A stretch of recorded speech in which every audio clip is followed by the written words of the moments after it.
Buenas tardes. Eh, el día de hoy vamos a trabajar con la materia de hermenéutica filosófica y voy a hacer una introducción, espero que sea breve, a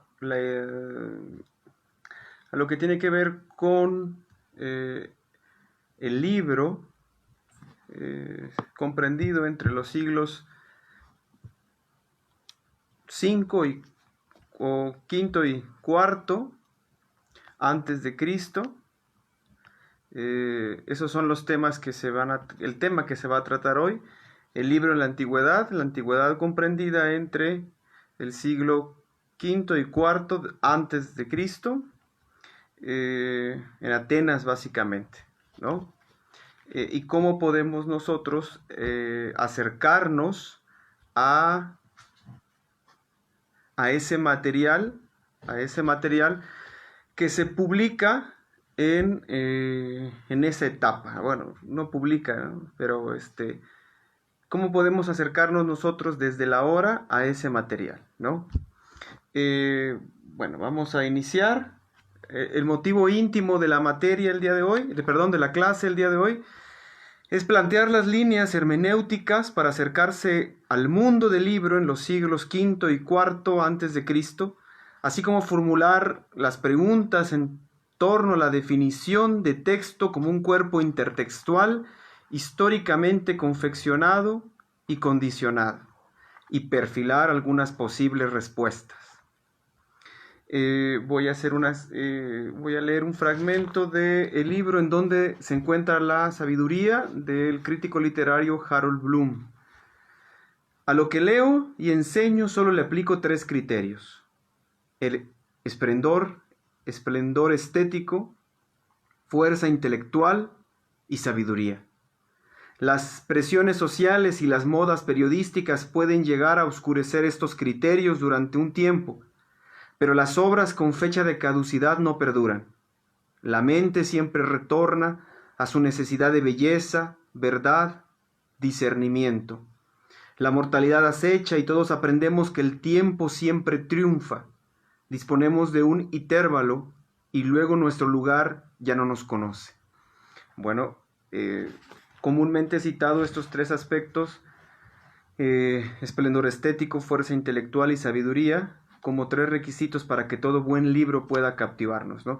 Precisamente en lo que vamos a hablar el día de hoy, que es la lectura y los libros, pues estos 3 elementos van a estar presentes, van a estar inundando todo el comentario que voy a hacer, ¿no? Esta era la intención de leerles este fragmento, y hacia el final vamos a hacer referencia a esta idea de que la mente siempre retoma o retorna a su necesidad de belleza, ¿no? Lo voy a relacionar con otro poema que voy a leer hacia el final. Muy bien. ¿Cuál es el objeto formal? Antes de que me adelante a una pequeña digresión que iba a hacer, pero ¿cuál es el objeto formal? Las pautas cognitivas de lectura en los siglos quinto y cuarto antes de Cristo, ¿no? El objeto material, pues, son los libros, los formatos, los modos de lectura, un poco los modos de escritura y sobre todo las preguntas que resultan de ello. Ahí nos vamos a concentrar. Ahora sí, la pequeña digresión. Voy a hacer un comentario. Me han estado insistiendo sobre todo en la forma en la que pronuncio el latín, que es el latín eclesial, básicamente el que como lo pronuncio. No pienso salir, así que voy a seguir con la pronunciación de mi latín eclesial, ¿no? De la manera italiana, y dejaré de lado por este momento a la restituta, ¿no? Hasta restitución de la pronunciación clásica, vamos a llamar así, lo más cercano a la posible pronunciación.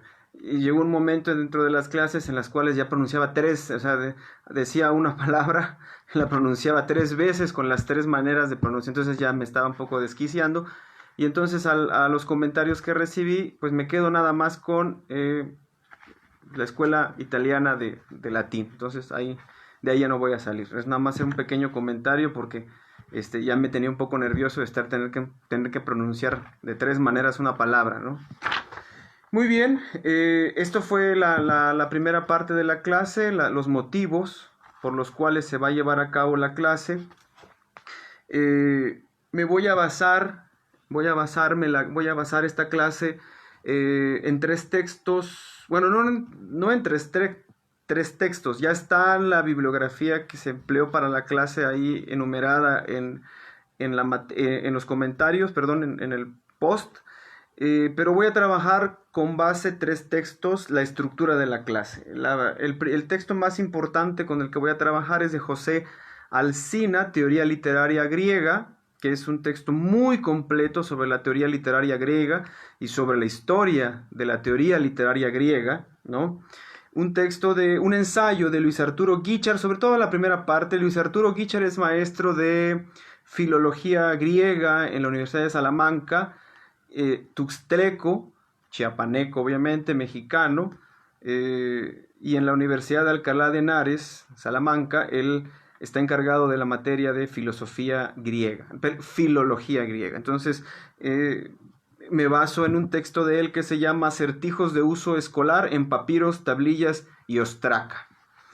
Y finalmente un texto que me parece, tal vez tiene algunas situaciones de actualización innecesaria de las palabras, como por ejemplo decir profesionales del libro, pero me parece adecuado y me sirvió bastante para orientar la clase el día de hoy.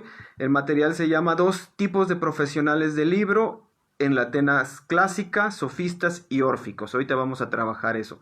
Bueno, estos 3 materiales acompañados de todos los demás y sobre todo Diógenes Laercio y su vida de los filósofos ilustres, que nos da mucha información. Y bueno, solo ese material con el que vamos a trabajar. No hay un entremés filológico esta vez porque no estamos trabajando con un solo libro. El motivo íntimo, lo decía, es reconocer cómo acercarnos nosotros a las pautas cognitivas de lectura que se tenían en la antigüedad, ¿no? Sobre todo entre los siglos quinto y cuarto antes de Cristo, porque es la etapa, y ahorita lo vamos a ver, en la cual la cultura griega pues sufre una expansión grandísima a partir de la alfabetización, de la institucionalización de la educación, etcétera, etcétera. Ahorita lo vamos a discutir. Y bueno, se dan estas grandes formas de conducir, ¿no?, la vida intelectiva de los seres humanos, la poesía, la filosofía, el arte en general, ¿no? Muy bien, empecemos entonces el día de hoy ya con el corpus de la materia. Situémonos en un salón de clase griego, ¿no? Para eso yo les había puesto en uno de los posts un material que tiene fotos que hacen referencia a lo que voy a ir diciendo, ¿no? En este caso vamos a situarnos en un salón de clase. ¿Cómo sería? Creo que tenemos una representación muy cercana a cómo sería un salón de clases griego. El vaso del pintor Duris, en el vaso del pintor Duris, llamado Duris, ¿no?, que es un vaso antiguo, más o menos ubicado entre el siglo IV y III antes de Cristo, o sea, muy cercano a nuestra época de estudio del día de hoy. Se puede ver cómo en la escuela, en esa aula, por llamarle así ahora, aula, hay ciertos instrumentos que nos van a permitir darnos una idea cercana de lo que es una clase, ¿no? O sea, nos vamos a centrar en un salón de clases. Por un lado tenemos un maestro o un posible maestro, puede ser que no sea, que tiene un rollo de papiro, así, extenso, grande, posiblemente lo está leyendo. Por otro lado vemos a los estudiantes escribiendo con su... ahorita vamos a ver unos acertijos muy bellos que Luis Arturo Guichard traduce en su material y que hacen referencia precisamente a este acto de, digamos, de doblegar la tablilla, ¿no? La tablilla en la que se escribía, y transmitir el lenguaje a esa tablilla, ¿no? Entonces, el primer acercamiento es este, ¿no? El salón de clase, en la cual la lectura es necesaria, es básica, y vamos a ver con Guichard, por ejemplo, algunas de las prácticas escolares que se tenían en torno a la lectura. ¿Qué herramientas van a estar girando en torno a la lectura y la escritura en esta época en la Grecia antigua? Por un lado vamos a tener, obviamente, el papiro. El papiro, como bien sabemos, es una planta acuática que pues se da en Egipto, obviamente, en Etiopía particularmente, y se da en el río Jordán. Esta planta acuática sirvió para forjar una lámina de papel que es muy flexible y que se puede enrollar, ¿no? Y con dos tablas a cada costado, pues se hacía un rollo de papiro, ¿no? Este fue un material sumamente usado. Vamos a ver ahí en las imágenes. Subí una foto de un material de un matemático egipcio que tiene 2000 años de antigüedad, ¿no? ¿Qué más? Obviamente también teníamos las tablillas, que estas tablillas podían ser obviamente de madera, y en las cuales se trabajaba, se marcaba la escritura. Y los ostracón, los ostraca, etcétera, que eran fragmentos de piedra, a veces a veces de cerámica griega, que se escribía sobre ellos y se marcaba, se quitaba la pintura y se marcaba con un metal también que eliminaba la pintura y dejaba signadas las letras, ¿no? Esto es importante porque vamos a ir conociendo cuáles son los instrumentos de escritura, y por tal motivo cuáles van a ser los instrumentos de vehiculización de esa escritura. En primer lugar van a estar los papiros. Esto va a ser muy importante hacia el final de la clase, va a ser muy importante porque nos van a plantear ciertas preguntas, ¿no? Las primeras preguntas que nos van a plantear es: estos rollos tenían un autor, los tenemos identificados en la actualidad, creemos tenerlos identificados, ¿no? Aristóteles, Eurípides, Platón, no sé, Esquilo, ¿no? Demócrito, etcétera, ¿no? Lo que tenemos de ellos, entre comillas. Pero entre ellos y el texto original, vamos a llamarle ahorita original, realmente van a pasar muchas manos y van a pasar muchas escrituras entre el original que salió del autor, por así llamarle, en este momento, y el texto definitivo. Van a haber muchísimas manos que van a problematizar lo que conocemos como un original griego antiguo, ¿no? En el trabajo que les mencionaba de Luis Arturo Guichard se mencionan pues tablillas y ostracones, básicamente, en los cuales los estudiantes copiaban acertijos. Estos acertijos, según Guichard, que esto es importante signarlo, de alguna manera estaban destinados, hipotéticamente, lo plantea también hipotéticamente Guichard, por un lado, como un ejercicio de dictado, ¿no? Les dictaban la adivinanza, y obviamente tenían una cuestión práctica, que era que ellos pudieran copiar los ostracones que cita Guichard, perdón, los acertijos que cita Guichard. Tienen errores de ortografía, tienen pues digamos, no de ortografía como tal, tienen ortografía, bueno, tienen muchos errores, porque es el material que los alumnos tenían, y eran los ejercicios que los alumnos tenían para que realizaban dentro del aula, ¿no? Además, tenían una misión de acercar conocimiento técnico, botánico, zoológico de determinadas especies. Entonces, habían muchos elementos ahí en esos ostracones o en esas tablillas que se reflejaban a partir de este uso didáctico de los acertijos. Voy a leer, por ejemplo, uno. No está completo, pero nos da una idea de qué más o menos escribían los pequeños griegos. Y dice el acertijo: ¿cuál es el cuadrúpedo que la mayor parte del tiempo no vive de día? ¿Cuál es el cuadrúpedo que no? Ahí falta un fragmento. Y finalmente, ¿cuál es el animal alado que amamanta a sus crías? El murciélago, nos dice Guichard, ¿no? Pues es obviamente el murciélago. Entonces nos demos una idea, les decía, recuperemos la imagen del vaso de Duris y esta increíble escena de una clase donde además hay música, hay lira, el salón es dinámico, no es tan encerrado en sí mismo ni tan unidireccional como se convirtió con la llegada de la modernidad. Pero en este caso podemos ir identificando cuáles son los usos de la lectura y cuáles son los usos de la escritura dentro de un aula, ¿no? Imaginémonos la escena nada más. Hay prácticas de escritura y prácticas de lectura. Muy bien. Les decía, la adivinanza hace referencia a la naturaleza, hace referencia a la ortografía, son acertijos que tienen un uso escolar. Esto tienen que ver con muchos ostracones que se encontraron en el templo de Nartumis, todos estos ostracones, y son invaluables, ¿no? Están copiados estos ostracones con faltas de lenguaje. Esto nos acerca muchísimo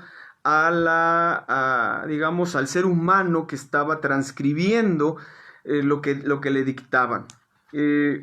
Tiene correcciones, incluso el propio ostracón tiene correcciones, tiene enmiendas que no se sabe si fueron del propio estudiante o del docente, del maestro que dictaba, ¿no? O sea, es bastante interesante acercarse a este material. Ahí mismo Guichard también traduce otro acertijo bastante interesante que nos va a dar una idea de la concepción que se tenía de la escritura y la lectura. Esto porque nos vamos a ir en cada parte de la clase problematizando en torno a cuál era la concepción que se tenía precisamente de la lectura y de la escritura a la par. Uno de esos acertijos dice así: el bosque me dio origen y el hierro me dio forma. Soy de las musas recipiente arcano. Si estoy plegado, callo. Cuando me abres, hablo. Y Ares es el único con el que converso, ¿no? Pues muy bello acertijo. Si nos damos cuenta, ya casi podemos ir identificando de qué se trata. Cuando nos dice el bosque me dio origen y el hierro me dio forma, les hablaba yo del hierro con el que se escribía y se doblegaba a la tablilla, ¿no?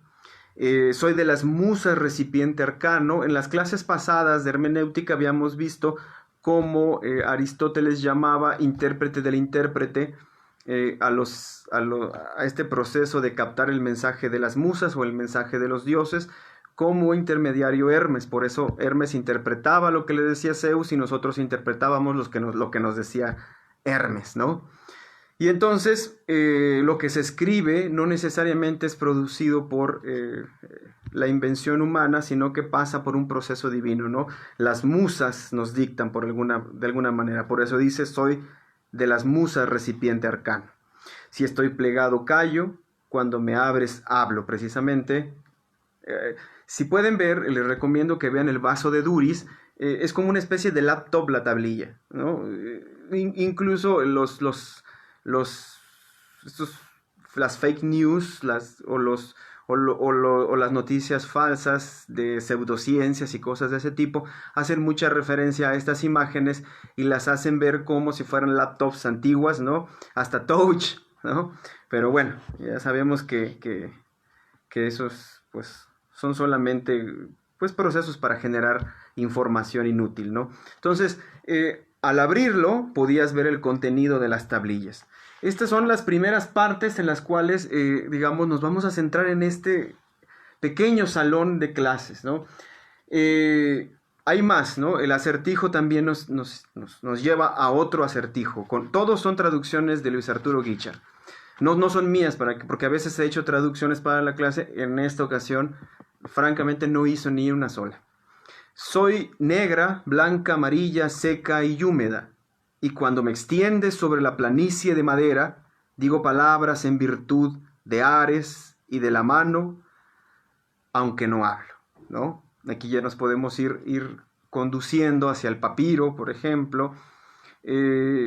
Estamos entendiendo cómo estamos captando esta idea de Ares, de la presencia de Ares. La interpreta Guichard en dos vertientes. Uno, que tiene que ver, y obviamente, a los textos homéricos que se enseñaban dentro de las escuelas griegas antiguas. Y obviamente la otra por el hierro del punzón con el que se escribía, ¿no? El punzón era de hierro y hace referencia a Ares, el dios de la guerra, ¿no? Vamos a ver el último de los acertijos, que me parece a mí también muy, muy bello. Aunque no estoy viva, voz humana hago resonar desde mi interior. Con la boca de las musas, perdón. Aunque no estoy viva, voz humana hago resonar desde mi interior, con la boca de las musas. Si al golpe del hierro soy grabada, anuncio a los mortales incluso lo que hasta ese momento desconocía, ¿no? Entonces vamos viendo esta idea de que la lectura de alguna manera nos ofrece, mediante esta batalla que se va a establecer en la superficie de las tablillas, la posibilidad de conocer aquello que se desconocía hasta ese momento, ¿no? Nos va a regresar un poco a la idea de Crátilo en las clases pasadas, en las cuales nos decía Crátilo, todo cambia, retomando a Heráclito, pero en un extremo de que constantemente estamos conociendo cosas y nos hacemos diferentes del que hace unos segundos éramos después de poder leer, ¿no? Esta es una de las imágenes que me parecen a mí muy interesantes de situarnos en este vaso de Duris, de situarnos en el aula, de quedarnos un momento ahí, tratar de observar, de escuchar, de ver los instrumentos que están en esa imagen, e imaginarnos a lo Marguerite Yourcenar, que estamos por lo menos oliendo la tinta molida, ¿no? que se hacía. Esto lo vamos a ver muy reflejado en la última parte de la clase, el día de hoy, sobre todo por cómo se va a gestar el discurso llamado Sobre la corona de Demóstenes, y cómo va a hacer referencia a otras también prácticas que se tenían dentro del aula, ¿no? Y que no estaban referidas propiamente a los alumnos. Muy bien.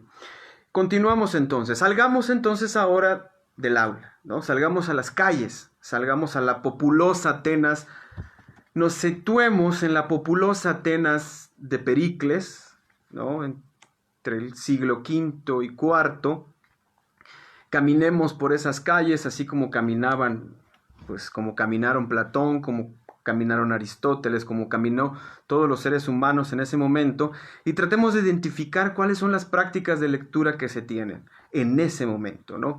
Entre otros muchos autores, uno de los historiadores que a mi parecer es muy bueno, pero es un poco chocante a veces en sus expresiones, Bexton, en su Historia de Grecia, menciona precisamente al año quinto, como el nacimiento de la personalidad. ¿Qué significa eso? Previo a ello, los escritores eran comunidad, ¿ya? Homero en realidad no era Homero, era una comunidad. Habían cantores que pertenecían a la escuela homérica o que pertenecían a la familia de Homero, y que ellos hacían una voz comunitaria de la literatura, del conocimiento, etc., ¿no?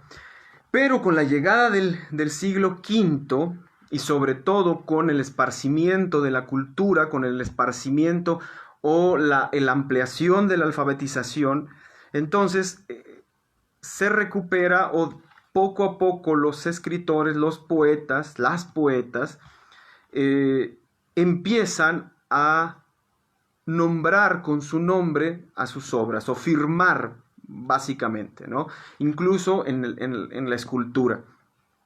La firma como esa muestra de personalidad, como esa capacidad de dejar plasmado en la escritura la idea de que esto fue escrito por una persona que tiene ciertas características, ¿no?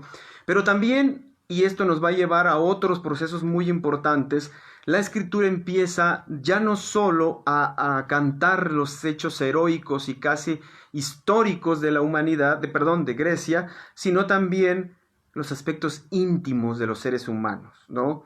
El ser humano ahora va a poder fijar las turbulencias íntimas que le subyacen a su ser y que están en el interior de su existencia, pero no las podía o no encontraba vehículo para poderlas transmitir. Y ahora tiene, porque tiene las herramientas cognitivas para poderlas expresar a partir de ciertas herramientas técnicas como eran los libros, básicamente, ¿no? Y eso tiene que ver con una fijación de la memoria. No solo, y lo vamos a ver también con Homero, por este desquiciamiento no histérico hacia la memoria, hacia la escritura, ¿no? Y la alabanza absoluta hacia la memoria, pero que en el fondo va a ser una situación bastante compleja, paradójica posiblemente, porque ningún griego que tuviera las intenciones como las que tuvo Sócrates en realidad se basaba solamente en la memoria, solamente en la parte oral, ¿no? Lo vamos a ir discutiendo más adelante, como el propio Sócrates compró por un dracma un libro de Anaxágoras, por ejemplo, ¿no? Y esto está asignado en los diálogos de Platón. Pero, ¿qué va a surgir entonces entre estos siglos quinto y cuarto? Para esto me voy a servir del diagrama que nos ofrece el padre Luis Alonso Schockel, que hace un diagrama bastante amplio y bastante claro de lo que es la historia de la literatura griega. Esto va a ser importante, ahorita vamos a leer, porque muchas veces tenemos una idea muy equivocada de los géneros literarios, o muy diletante, por llamarle así. ¿Quiénes van a escribir entre los siglos 6, 5 y cuarto? Sexto, el siglo sexto, quinto y cuarto, ¿no? En la parte que nos interesa por el momento, en el siglo VI van a escribir Tales de Mileto, Anaximandro, Genófanes, Heráclito, Anaxímenes, Pitágoras y Parménides. Aquí nos vamos a ubicar. Estos son los primeros que escriben y que van a producir libros en torno a lo que conocemos ahora como filosofía. Y se van a dar en el siglo VI.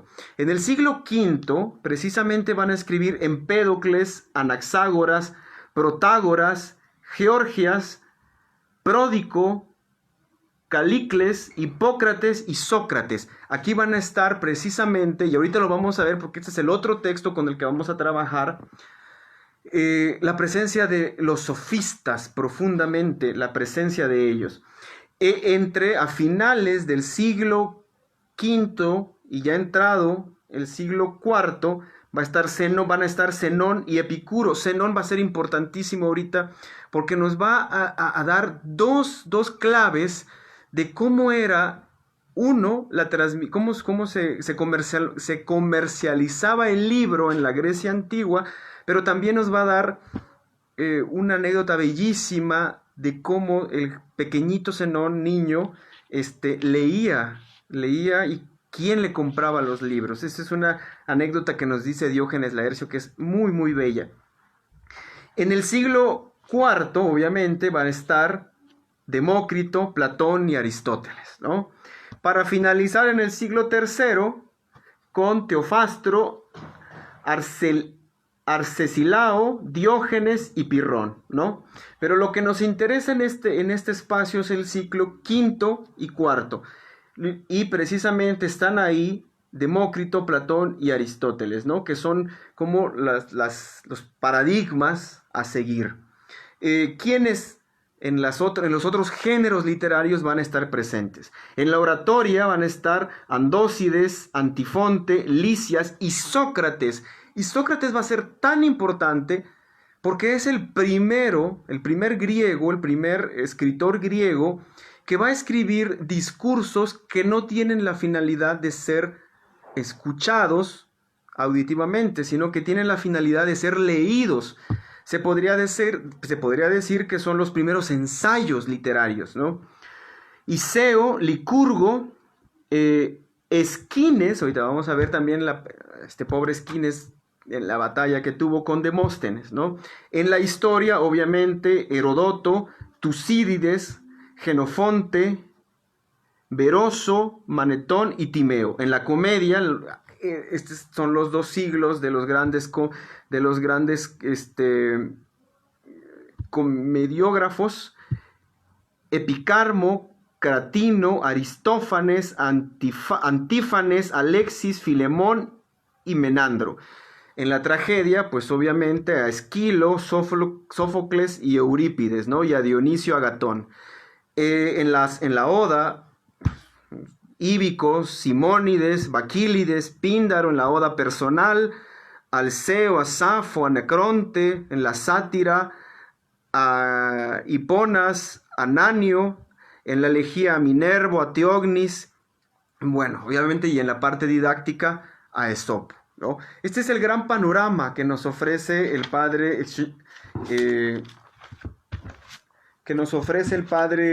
Schockel. O sea, nos da esta idea de quiénes están ubicados en este momento histórico, ¿no? Y ellos cómo entonces van a transmitir básicamente el conocimiento. Ya en esta época van a haber mercados de libros.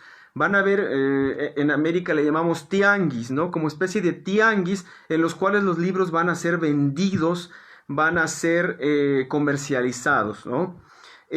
Marco Antonio Santamaría Álvarez, que es quien les dije que era el otro texto con el que había trabajado el día de hoy, le va a llamar, va a ubicar en esta época a dos tipos de profesionales del libro. Les decía que la palabra a mí no me parece muy correcta, sobre todo por el término profesional y cómo lo tenemos concebido en la edad moderna. Sin embargo, me parece, pues para orientar la clase del día de hoy, pues me parece que podemos trabajar con ella. Dice él que hay dos tipos de profesionales del libro. Creo que hay más y van a haber situaciones híbridas y situaciones incluso que son diferentes, como las de Demóstenes, que no tiene que ver con ninguno de estos profesionales del libro, pero digamos que nos quedaríamos de entrada con estos para después mencionar aquellos, ¿no? ¿Cuáles son estos dos? Los sofistas, obviamente, sofistas a los que Platón odia con toda su incoherencia y desagrado, ¿no? Y los órficos. ¿Por qué se van a dar estos dos personajes o estos dos profesionales del libro precisamente en esta época? Como lo decía al principio, surge un proceso de alfabetización más amplio. La democracia, bien o mal, aceptada o no, se instaura en Atenas. Atenas crece, es el momento del siglo de esplendor de Pericles, el arconte más importante de la historia antigua de Grecia. Se crean los modelos que ahora tenemos de urbanización, de arquitectura, de arte. En ese momento se constituyen las grandes reformas democráticas. Bueno, ya venían las grandes reformas democráticas, pero se consolidan, por decirlo de un modo, ¿no? Y la escritura empieza a ser parte de la vida cotidiana de los atenienses, ¿no? Ya no solo la parte oral y el aprendizaje vía la memoria, sino precisamente ya forma parte de los aparatos legales, ya forma parte de los rituales. Ahorita lo vamos a ver en esta parte de los órficos, la importancia que tenía para los rituales, ¿no? Y hay algo importantísimo, en estos siglos se empieza a dar un uso privado. Esto no quiere decir que no sabremos cómo se leía en términos generales, pero sí se tienen algunas ideas y comúnmente se leía en voz alta. Es tan sencillo identificar por qué se veía en voz alta, no es una situación didáctica como ahora, pero la lectura en voz alta también tenía que ver con que no había puntuación, y al no haber puntuación en los textos, tenía uno que leer en voz alta para ir identificando las propias pautas que tenía el texto. Entonces, el uso privado no tiene que ver con la idea que tenemos ahora de lectura íntima, en silencio, etcétera, etcétera. No hay que irnos con esa idea. Pero en estos siglos se va a dar el uso privado del libro. Van a haber personajes que van a tener libros, que van a tener bibliotecas, ¿no? Lo vamos a ir refiriendo poco a poco. ¿Cómo va a surgir? Vamos a tener a estos dos tipos, ¿no? Los sofistas y los órficos. Hay una, digamos, van a tener todas este contexto va a tener un profundo, o va a dejar una profunda huella en el futuro de la cultura griega. Es al siglo V y IV al que le debemos todo lo que conocemos de la Grecia antigua, o por lo menos de lo que se conoce como la Grecia clásica, o la cultura clásica, ¿no? Nos va a dar una idea muy amplia de lo que fue el mundo griego en ese momento. Antes de continuar, solo voy a referir algo que esto es muy importante y que a veces no comprendemos muy bien, lo decía, la idea de los géneros y por qué es tan importante tener en cuenta los géneros. René Wellek, en su libro Teoría Literaria, nos va a referir al género como una institución.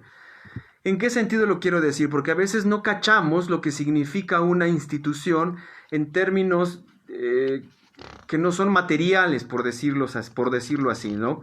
Y entonces los géneros literarios en la antigua Grecia sí van a estar, si no bien delimitados, como uno creería, pero sí forman parte de procesos de materialización de estos géneros, ¿no? La filosofía era un género literario y como tal tenía sus pautas.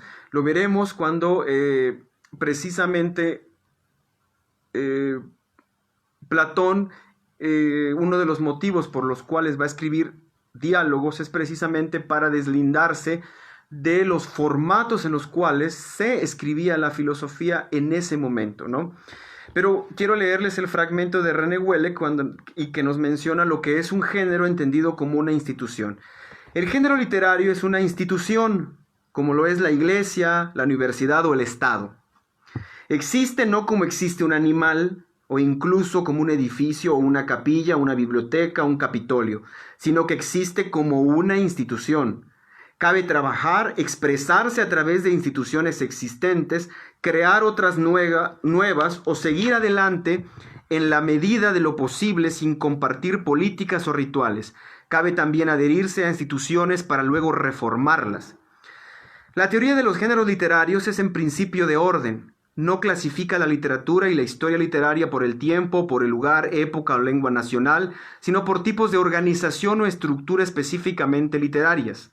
Todo estudio crítico y valorativo a distinción de histórico implica de algún modo la referencia a tales estructuras.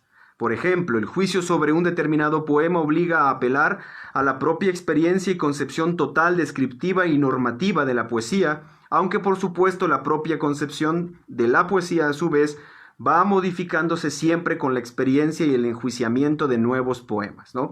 Bueno, muy bien, esto es importante porque nos dice, cabe trabajar, expresarse a través de instituciones existentes, crear nuevas o seguir adelante en la medida de lo posible para compartir políticas o rituales, etcétera, ¿no? ¿Qué quiere decir esto? Vamos a entender entonces a los géneros literarios y entiéndase a la propia filosofía como un género literario en este momento, son entendidos como, o los estoy entendiendo como instituciones no materiales, pero que sí posibilitan entenderlas. ¿Qué quiero decir? Cuando los filósofos o los artistas encontraron precisamente en la escritura la posibilidad de vehiculizar este mundo interior del que hablaba hace un momento, fueron precisamente la construcción de estos géneros, de estas instituciones en términos de acción, por decirlo así, los que posibilitaron las diferentes formas expresivas del conocimiento humano. O sea, no solo somos filosofía, no solo somos poesía, no solo somos comedia, no solo somos drama, no solo somos épica, sino que somos todo eso. Y entonces, pero todo eso no se va a dar de forma caótica, sino que precisamente se van a entender como instituciones, y estas instituciones nos permiten expresarnos a través de ellas, ¿ya? O sea, la filosofía va a construir sus propias formas expresivas, va a construir sus propias teorías para cómo vehiculizar sus contenidos, y de esa manera se constituyen en instituciones. Entonces, cada género literario va a representar un diferente tipo de institución. Y entonces sí pueden haber similitudes, como en la poesía y la filosofía, ¿no? Pero creo que esta discusión está bastante clara en el texto de Heidegger, ¿no? O sea, podemos llegar a las mismas verdades que la filosofía por medio de la intuición, y podemos llegar a las mismas verdades que la poesía por medio de un proceso de razonamiento lógico, ¿no? Etcétera, etcétera. Pero son dos instituciones, dos géneros literarios que están posiblemente hermanados, pero tienen sus propias líneas y sus propios horizontes, ¿no? Muy bien, regresemos a lo que nos dice entonces Santa María Álvarez. ¿Quiénes son los sofistas? Esto lo sabemos de memoria, ¿no? Los sofistas, de alguna manera, van a estar entendidos como profesionales. O sea, los sofistas van a ser profesionales del libro, profesionales de la escritura, no van a ser diletantes, no van a ser propiamente, por decirlo de alguna manera, estos sabios errantes, estos rapsodas, o estos trovadores que van de pueblo en pueblo, sino que van a ser precisamente profesionales de la escritura y de la lectura. No van a ser aficionados, no van a ser diletantes, y van a ser del conocimiento, y van a vehiculizar el conocimiento a partir por lo menos de tres estructuras: la escritura, la lectura y la exposición oral, ¿no? O sea, estos tres elementos: escritura, lectura y exposición oral. Estos son los sofistas de entrada, sin prejuicio, sin el prejuicio, porque recuerden que a la llegada de, eso lo vamos a ver mañana, de la escuela alejandrina, pues los sofistas salieron mal parados, y los vencedores, Platón en este caso, pues eran los que habían hablado de ellos, Aristóteles también, pero Aristóteles en su retórica tiene un profundo conocimiento de los sofistas, que también nos hace ver que no eran tan odiados como se creía, ¿no? Sin embargo, vamos encaminándonos. Estos profesionales van a tener, repito, tres particularidades importantísimas: escritura, lectura y exposición oral. Y, por ejemplo, Eutidemo va a tener ya bibliotecas, o sea, de poetas y de dramáticos. Va a tener, lo dice Genófanes, lo explica, Eutidemo va a tener ya lo que se considera ahora como bibliotecas. Más adelante vamos a ver qué tipo de bibliotecas, porque no es como nosotros la creemos, ¿no? La primera característica que va a tener es que estos sofistas van a ser teóricos, van a ser profundamente teóricos. ¿En qué sentido? A diferencia de los historiadores, pensemos no sé, en Tucídides, por ejemplo, o Heródoto, por ejemplo. Ellos no viajan hacia los lugares que están queriendo conocer, no van hacia allá. Ellos leen lo que los otros han escrito sobre esos espacios, y lo conocen mediante precisamente esta actitud de estudio profundo del mundo libresco, ¿no? Vamos a entender a Hipias, uno de los grandes sofistas. Precisamente va a profundizar en la ortografía, le interesa muchísimo la ortografía. Protágoras le interesa más que la ortografía, o relacionado con la ortografía, la gramática. Pródigo, por ejemplo, esta cuestión de la sinonimia. Y así cada uno de ellos va a tener, digamos, por así decirlo, un una línea de estudio, una línea de investigación, le conocemos ahora, ¿no? Se podría decir, de alguna manera, para que le vayamos entendiendo, cómo estarían entendidos los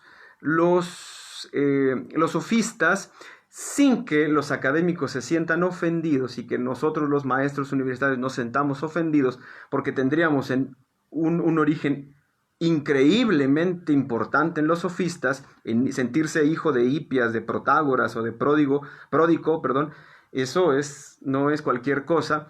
Pero los maestros subvencionados de ahora, por ejemplo, que por el Sistema Nacional de Investigadores, que tienen becas, que tienen estipendios por su trabajo, que tienen recursos para poder estudiar, leer, hacer precisamente ponencias, ensayos, artículos, libros, capítulos de libros, etcétera, etcétera, etcétera. Todo lo que ahora le llamamos como capitalismo académico, pues precisamente, si se puede llamar, si se puede decir, utilizar esa expresión, los sofistas tenían una especie de capitalismo académico, ¿no?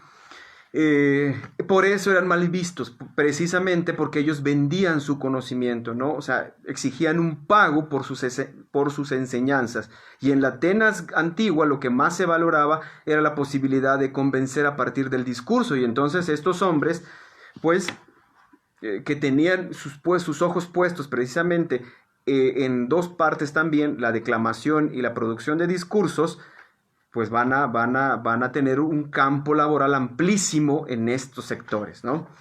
Y aquí viene otra de las actividades que hacían los sofistas, era precisamente la composición de discursos. Voy a leer un fragmento de lo que nos dice Santa María Álvarez. Dice,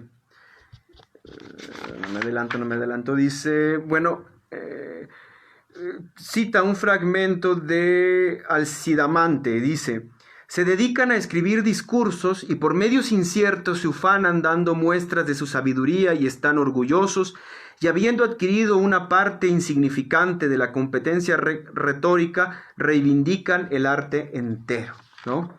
Esta es una de las actitudes, digamos, negativas que se les achacan a los sofistas, ¿no? La composición de discursos con un fin utilitario. Lo vamos a ver en Demóstenes hacia el final, cómo precisamente lo que importa es el servicio cívico más que esta intención monetaria, por decirle así, precisamente de la construcción de los discursos.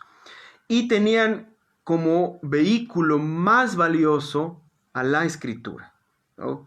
Este vehículo precisamente se daba a partir de libros, se daba a partir de la construcción de libros.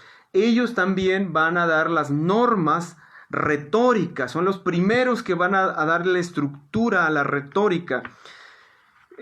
Teodoro de Bizancio, Georgias, Tisias, Pródico, Hipias, Polo, Protágoras, Trasímaco, todos ellos incluso van a ser citados por el propio Aristóteles en su retórica. O sea, no los va a desdeñar. O sea, no había como este amor y odio que se tenía hacia los sofistas, ¿no? Que es muy común en el campo, ¿no? Del campo del conocimiento humano, ¿no?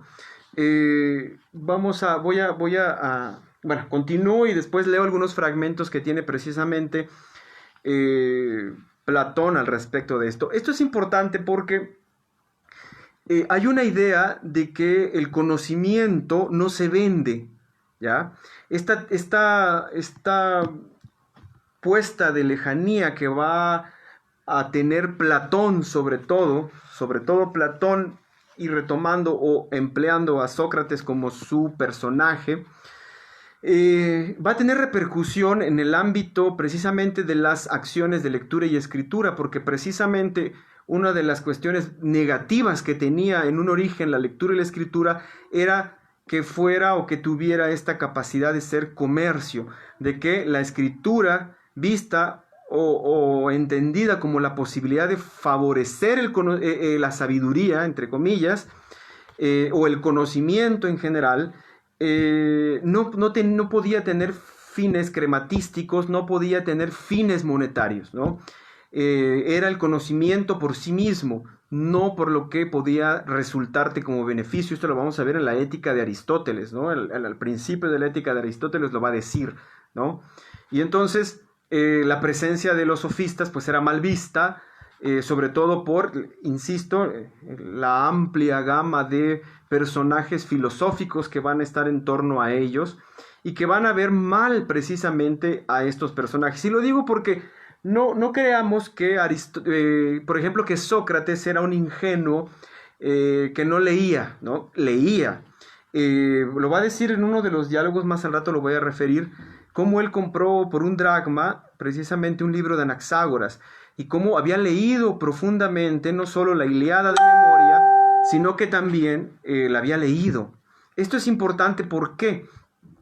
Porque no solo nos va a permitir tener un conocimiento amplio de las prácticas de lectura, sino también de las malicias que estos personajes en torno a la lectura se estructuraban. En el Crátilo, si recordamos, cómo el conocimiento y la lectura de la Ilíada le permite a Sócrates demostrar que Hermógenes, familiar de Calias, el famoso de la paz de Calias, uno de los grandes dignatarios de Atenas, no tenía una formación muy completa en torno a la Ilíada. Y entonces eso lo dejaba muy mal parado porque Aristócrata, que no conocía la Ilíada, pues era, vamos a llamarlo así, de medio pelo, ¿no? O sea, no tenía mucho que ofrecer. Y entonces Sócrates le pone un 4, por llamarle así, cuando le dice, le está haciendo referencia a los nombres, si recordamos, y le dice, mira, los nombres hacen referencia a la persona porque el hijo de Héctor era llamado por las mujeres de una manera, y esto era malo, ¿no? Y por los hombres de otra. O sea, las mujeres lo llamaban de una forma familiar y los hombres le hacían ver la alcurnia del niño, ¿no? Pero en la misma Ilíada, se menciona cómo Héctor llamaba a su hijo como lo llamaban las mujeres del palacio, ¿no? Entonces, al no saber esto, Hermógenes queda precisamente en evidencia sin necesidad de desacreditarlo de otra forma. Quien lea entenderá, y entonces los presentes, los que están ahí, que están formados en la Ilíada, se dan cuenta que Hermógenes pues no tiene la formación necesaria, libresca. Entonces Sócrates también tiene una formación libresca, pero esta formación no le servía con fines utilitarios, sino precisamente con fines cívicos, como lo vamos a ver después en Demóstenes, ¿no? Bueno, finalmente, estos fueron los sofistas, es el primer profesional del libro. Van a estar después los órficos. ¿Quiénes van a ser los órficos? Esta parte es extraña y es bella también a la par, porque nos va a dar un elemento del libro como con su aspecto místico, de este libro que desencadena experiencias intensas en la interioridad del silencio humano. Es precisamente el libro como motor, ¿no? de perplejidad, como motor de impresiones impresionantes, ¿no? Los órficos, nos va a decir Santa María, van a ser una especie de personas, eremitas, por llamarlo, de estos monjes de los bosques, de estos sacerdotes que están ocultos, adivinadores, ¿no? Por llamarlos de un modo.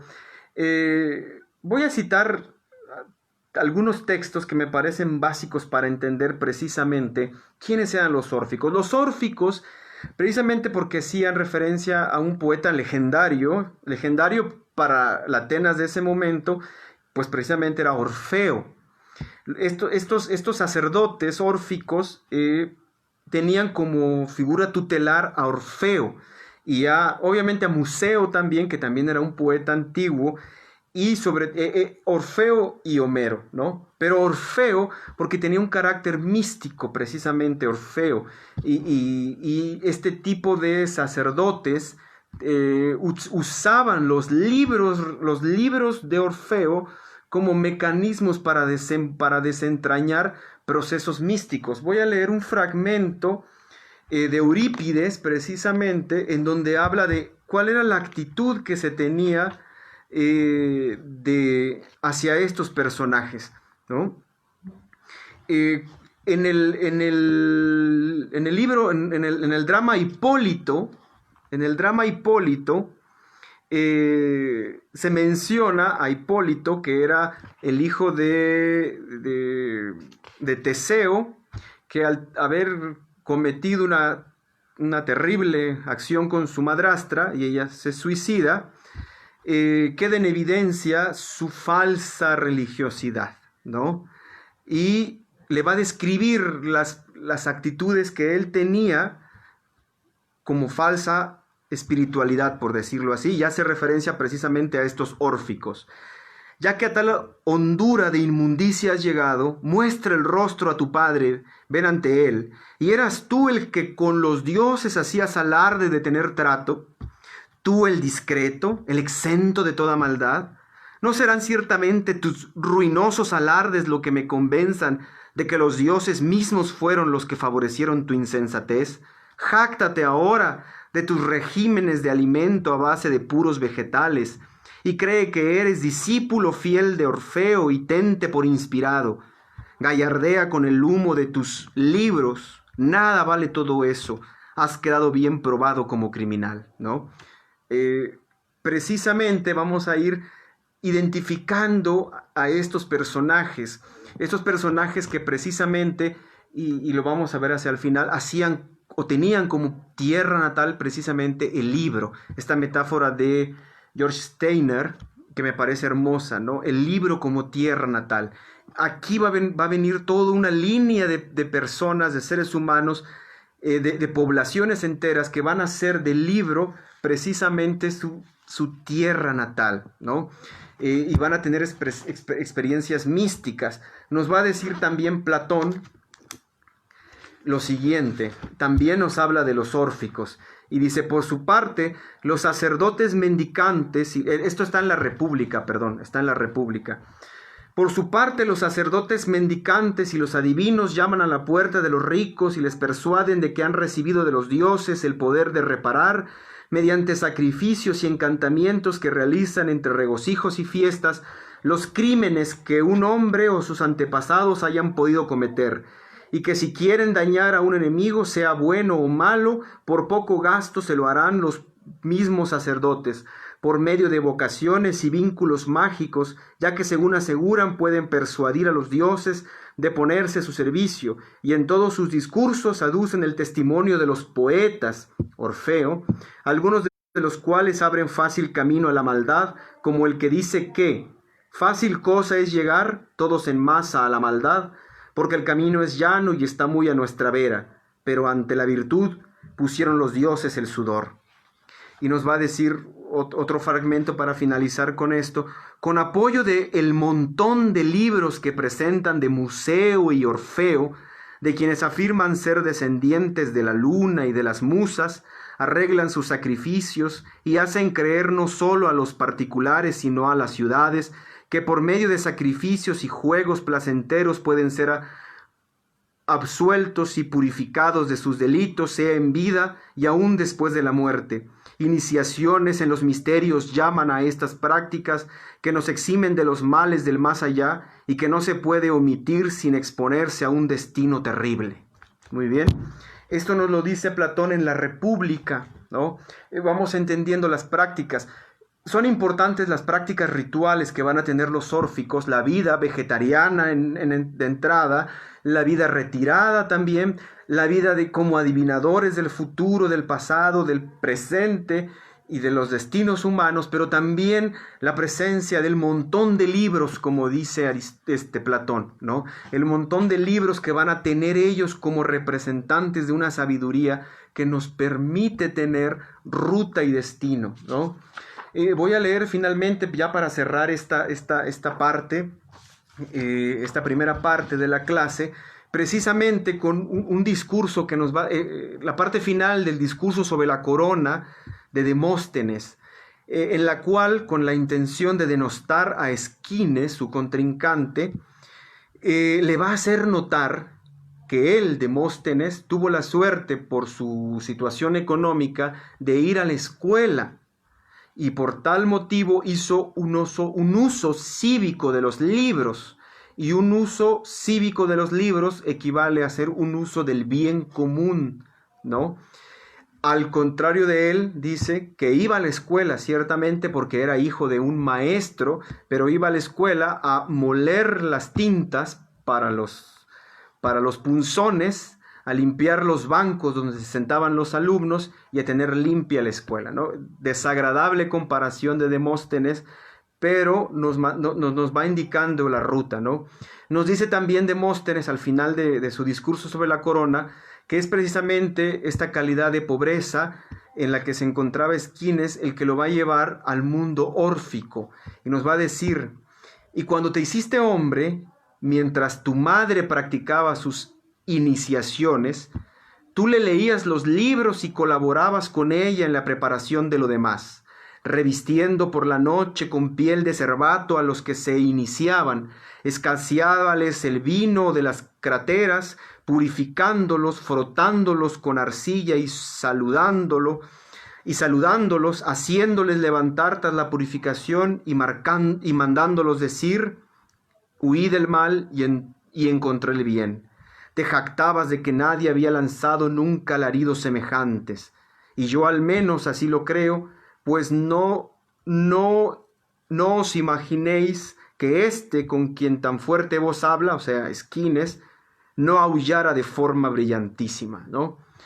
Nos está refiriendo Demóstenes precisamente esta característica peculiar que tenían estas personas profundamente religiosas, pero que estaban afincadas en el libro. Esto lo vamos a ver precisamente con otra cultura, la judía, y esa cultura que también está afincada en la presencia del libro. Quiero referirlo rápidamente en un texto que se llama Nuestra Tierra Natal. El texto, George Steiner describe de forma bellísima lo que acabo de tratar de interpretar. Yo no juzgo ni a sofistas ni a órficos, ¿no? Porque no es la intención de la clase.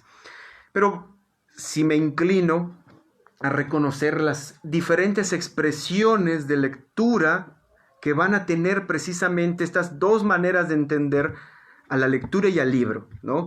Uno, los sofistas como un libro laico completamente, porque incluso criticaban a los dioses duramente, una visión laica para el puro aprendizaje, para la memorización y el estudio, ¿no?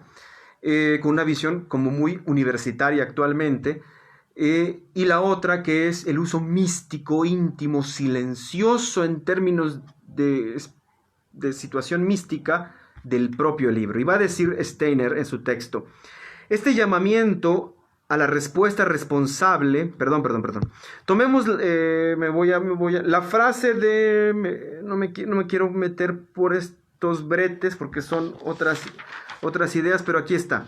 La escritura ha sido sin duda la garante indestructible, la suscriptora de la identidad del judío más allá de su constante darse prisa, más allá de los siglos y más allá del lenguaje, al que a menudo se vio obligado a recurrir y que solió usar con maestría. Como el caracol apuntando los cuernos hacia la amenaza, el judío llevó a cuestas consigo su casa del texto. ¿De qué otro domicilio disponía? El texto, el libro, ¿no? Y nos va a decir al final de este maravilloso ensayo lo siguiente. Literalmente, bajo llave y en una tierra tan tangible, el texto podría de hecho perder su fuerza vital, ver sus valores traicionados. En cambio, cuando el texto es la tierra natal, su sola presencia en la memoria fiel y en la búsqueda de un puñado de errantes viajeros nómadas del mundo, bastaría para evitar su desaparición. El tiempo es el pasaporte de la verdad y es su patria. ¿Qué mejor casa para el judío? Bueno, esta imagen del libro como patria, como pueblo natal precisamente tiene que ver con la presencia de la Torá, de la ley judía, como el gran libro que fue legado por Dios, ¿no? La presencia del libro como parte sustancial del propio ser humano, ¿no? La presencia del libro como guía rectora, como religión precisamente, el libro como una expresión que norma la vida de los seres humanos, que norma la vida de los haceres y los quehaceres de los seres humanos, ¿no? Eso es precisamente la imagen que quiero recuperar de los órficos y precisamente la imagen con la que me quedaría de esta primera etapa de entender al libro precisamente como una tierra natal y que lo va a ser para muchos. Y me incluyo, ¿no? Sería para muchos de nosotros el libro como tierra natal, no solo como experiencia de lectura, sino como experiencia de escritura también, como lo mencionaba hace rato. La escritura también vehiculizaba a este pueblo, ¿no? Y de alguna manera vehiculiza también a la mayoría de los seres humanos que, como los órficos o los sofistas, hacían del libro su ruta, ¿no? Están incluidos también los filósofos, ¿no? Están incluidos también los filósofos. Muy bien. Cerramos esta primera parte hacia la referencia de las formas desde la escuela, desde el salón de clases, con el vaso de Duris, ¿no? Y el afuera, cómo se daba afuera con los sofistas, cómo se daba en el monte, en las cuevas, o en la adivinación con los órficos, ¿no? Y bastaría ahora hacernos precisamente la pregunta, ¿qué era y cómo era el libro en la antigüedad, ¿no? ¿Qué era el libro? ¿Cómo podemos entender al libro? Y sobre todo, ¿cómo podemos entender la edición de la obra antigua, ¿no? Esto lo voy a hacer ya de la mano con José Alsina. Ya me separo de Guichard y me separo de Santa María Álvarez, y me voy precisamente ahora con Alsina, ya con una visión un poco más filológica de la clase el día de hoy, ¿no? ¿Cómo podemos entender entonces a la edición de la obra antigua? Y precisamente cómo podemos dar nosotros cuenta de los manuscritos, de los papiros.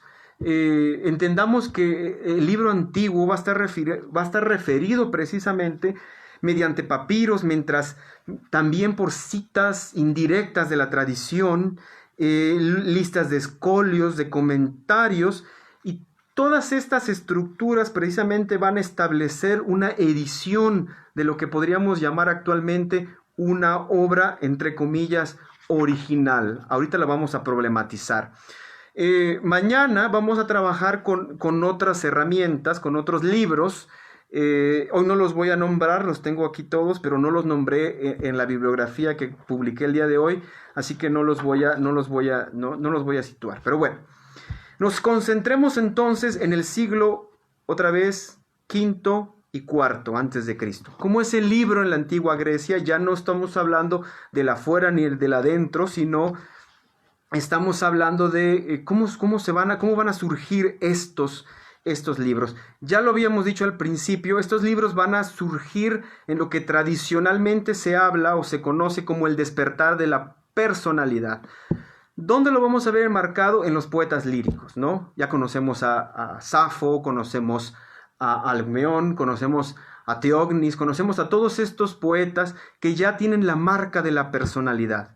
Pero entonces, ¿dónde se van a dar o dónde se va a manifestar precisamente esta personalidad? Pues se va a manifestar materialmente en tablillas de cera. O sea, originalmente el libro se escribía en tablillas de cera. Estas tablillas de cera servían para tomar notas rápidas, para hacer borradores de libros, ¿no? Y también en el papiro, que venía de Egipto, de Etiopía, que viene de las plantas que están, las plantas acuáticas en el río Jordán, ya lo habíamos dicho. Y el papiro va a vehiculizar precisamente y va a posibilitar la idea de biblioteca en este momento histórico. ¿Cuáles son las prácticas de lectura que se van a tener en este momento histórico? Por lo menos vamos a identificar dos, ¿no? O las prácticas de comercio o de movilidad del libro, ¿no? La primera actitud que va a tener, cómo va a salir el libro originalmente, es un autor que dicta su obra a un amanuense. Un amanuense lo entenderíamos en la actualidad como un secretario, ¿no? Sin embargo, el amanuense era más que un secretario, estaba estrechamente ligado al autor que dictaba ese libro. Era una edición privada, vamos a llamar, mañana lo vamos a referir, pero tiene mucho que ver con esta idea del libro exotérico y esotérico. El libro esotérico que estaba destinado al gran público y el libro esotérico que estaba dedicado solamente para los alumnos o los iniciados, ¿no? Era una edición privada por esa razón. Píndaro, por ejemplo, bueno, también, y esto lo va a decir, lo va a sostener Wilamowitz, el gran filólogo alemán. Los comediógrafos, los escritores de tragedia, escribían sus libros no para venderlos, sino precisamente para ayudar a los actores a poder ensayar, para poder aprenderse sus diálogos. Píndaro escribía copias de sus odas, de sus coros, etcétera, etcétera, para poder ayudar a quienes iban a recitar sus obras y no tuvieran ellos que estar constantemente aprendiéndose de manera oral las obras, ¿no? Luego esto precisamente daba pie a que el libro pasara de mano en mano. O sea, un actor o un miembro del coro posiblemente copiaba el libro para por si lo perdía tuviera una opción o algo, pero eso también daba pie a que el libro sirviera para otros fines e iba de mano en mano, y entonces se conformara una especie de comercio librero. Porque precisamente como ya había alfabetización, como lo vimos al principio, los niños aprendían a leer y a escribir en las escuelas, entonces ya había demanda pública, ¿ya?, de libro. Precisamente por esta situación de que se notaba o ya se estaban fabricando estos libros, y la gente sabía de su existencia, entonces empezaba a haber lo que se conoce como demanda pública del libro, ¿no? El origen del libro nos va a decir, o nos va a sostener Wilamowitz, tiene que ver precisamente con el origen dentro del ámbito de la tragedia, porque los escritores dramáticos tenían que escribir sus libros para que los actores los aprendieran de memoria, pero también tenían que dar un libro escrito al arconte, que era uno de los jueces que sancionaba precisamente las tragedias para que después fueran representadas, ¿no? En el Fedón, por ejemplo, ahora sí, recuperemos la anécdota que he dicho tantas veces de Sócrates. En el Fedón, Sócrates dice que compró un libro de Anaxágoras, ¿no?, en un dracma. Eurípides tenía precisamente una biblioteca. Eurípides, que era un conocedor amplísimo de la cultura griega, precisamente tenía él una biblioteca. Y entonces el comercio del libro se va a dar de forma, digamos, mercantil en términos de lo que aquí conocemos como el tianguis. Voy a leer un fragmento precisamente de Diógenes Laercio, que hace referencia a Zenón, y nos va a decir, más o menos nos va a mostrar cómo se daba este comercio de libros, ¿no? Esto habla de cuando Zenón se encontró con su primer maestro, Crates, el cínico. El encuentro con Crates, dice Diógenes Laercio, aconteció de este modo. Cuando se dedicaba al comercio de la púrpura, naufragó con su carga de Fenicia ante el Pireo. Está hablando de Zenón. Subió a Atenas, era ya un hombre de 30 años, y se sentó en una tienda de un librero. Este estaba leyendo el libro segundo de las Memorables de Jenofonte, y Zenón, muy contento, le preguntó que dónde habitaban hombres como aquellos. Como pasara entonces oportunamente Crates, daba la casualidad que Crates, el perro, el cínico, el librero se lo señaló y dijo, sigue a ese. Desde entonces escuchó las lecciones de Crates, extraordinariamente aplicado a la filosofía, pero recatado frente a la desvergüenza de los cínicos. Por eso Crates, queriendo curarle de este reparo, le dio una olla llena de sopa de lentejas para que la transportara por el cerámico. Cuando le vio que se avergonzaba y que trataba de esconderla, le dio un golpe con su bastón y rompió la olla. Mientras él escapaba y la sopa de lentejas corría por las piernas, le dijo Crates: «¿Por qué huyes, pequeño fenicio? No has sufrido ningún daño». Muy bien, esta anécdota muy cómica y muy agradable nos muestra más o menos cuál era, digamos, cómo se daba el comercio de libros en la antigua Grecia, ¿no?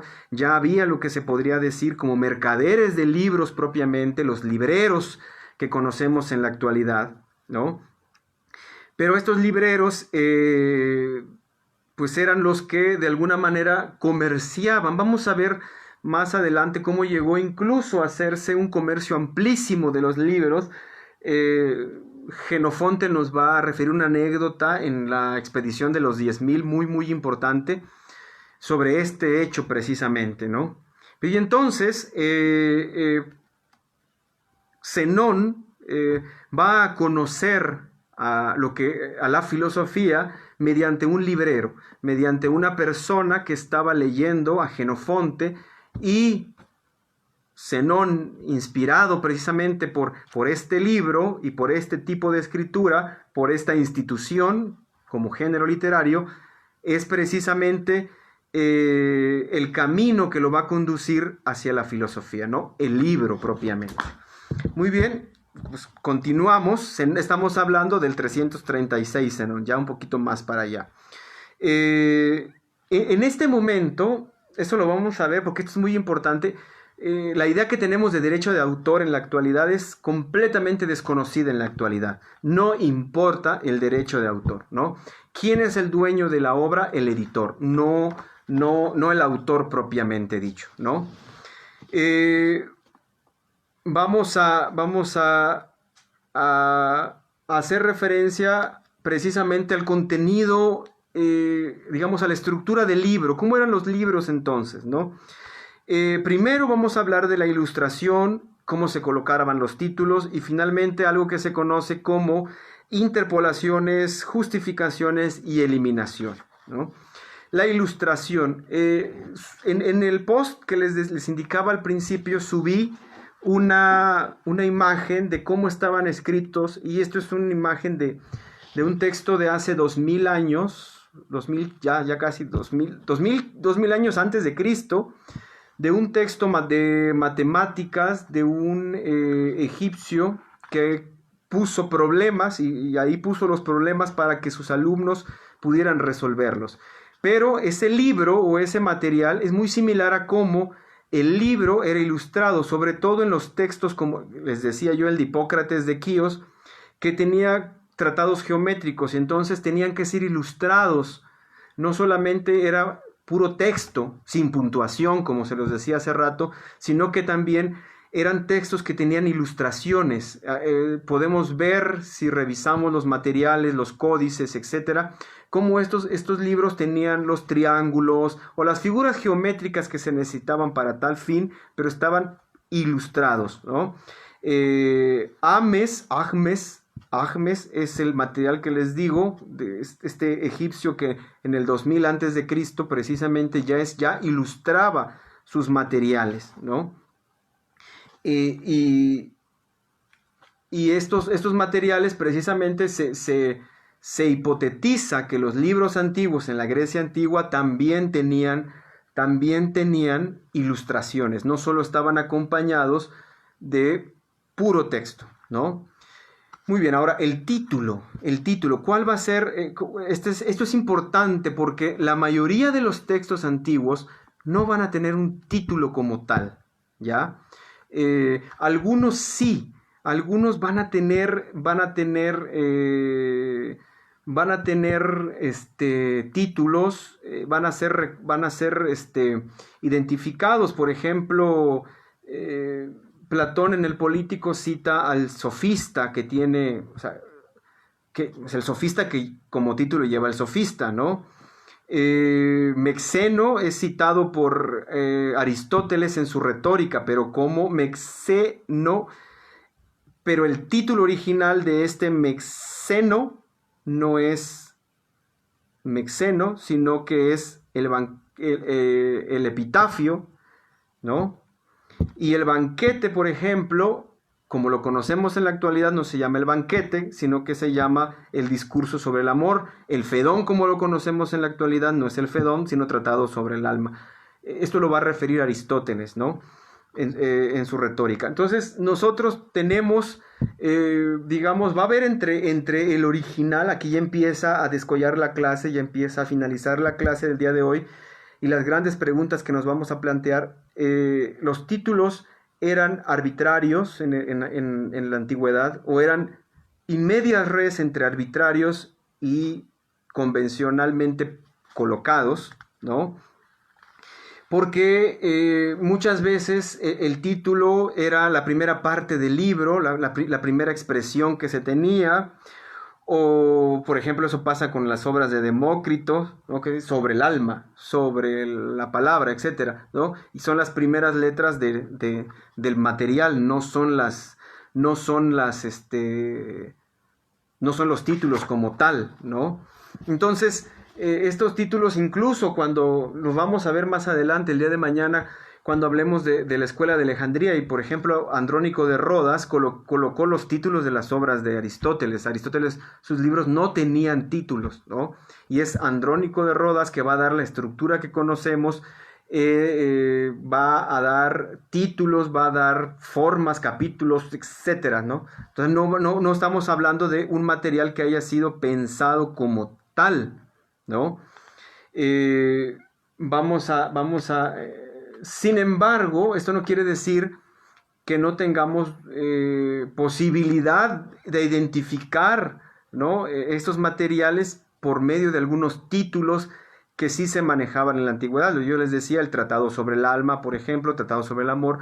Aristóteles lo refiere. Aristóteles era un gigantesco sofista, por llamarlo así, o sea, tenía un estudio inmenso de libros, era amplísima su capacidad de citar libros, y entonces casi todas las recuperaciones que tenemos de los presocráticos se las debemos básicamente a Aristóteles, ¿no?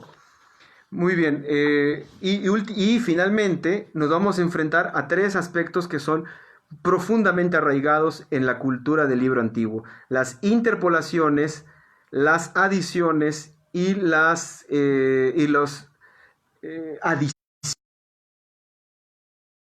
digamos, las invenciones, por llamarle de un modo, ¿no? ¿Qué significa esto? Muchos de nuestros libros, de los que conocemos ahora, los vamos a encontrar, no necesariamente tenían ese orden en la antigüedad, sino que representan el cómo estaban colocados cuando fueron encontrados, o cómo estaban colocados cuando les dieron esa estructura canónica con la que los conocemos.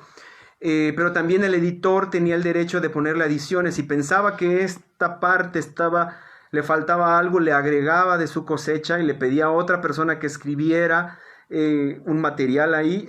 Luciano Canfora, en su libro sobre el copista, precisamente habla de esto, ¿no? ¿Cuál es el original? No hay un original realmente. Entre el libro antiguo y nosotros van a haber muchas capas y muchas escrituras y francamente muchos autores, ¿ya? Aquí nos van a empezar a saltar las primeras preguntas. ¿Qué estamos leyendo y qué interpretamos cuando interpretamos a Platón? ¿Qué interpretamos cuando interpretamos a Aristóteles?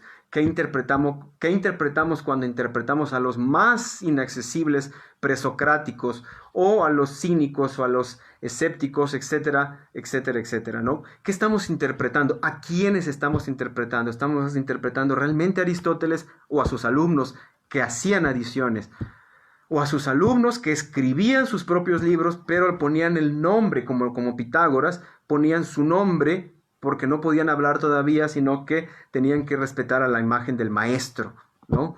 Entonces, por ejemplo, nos vamos a topar con cosas como la metafísica de Aristóteles, que hay duda de que algunos capítulos los haya escrito él, sino que realmente los escribieron sus alumnos más aventajados, que no necesariamente ese es el orden en el que estaba construido, y que no necesariamente también ese es el título con el que Aristóteles denominó a la metafísica, sino como la metafísica para Aristóteles va a ser la filosofía primera, pero Andrónico de Rodas le coloca el nombre de metafísica porque están después de sus libros de metafísica, están más allá de los libros de física, o sea, más allá de la física, más allá de la materia, ¿no? Y por metáfora nosotros utilizamos el nombre, ¿no? Entonces, tenemos toda una disciplina llamada metafísica gracias a Andrónico de Rodas, ¿no? O sea, ahorita vamos a ver qué tan importante es este detalle, no solo en la parte filológica, sino también ya en las propias traducciones.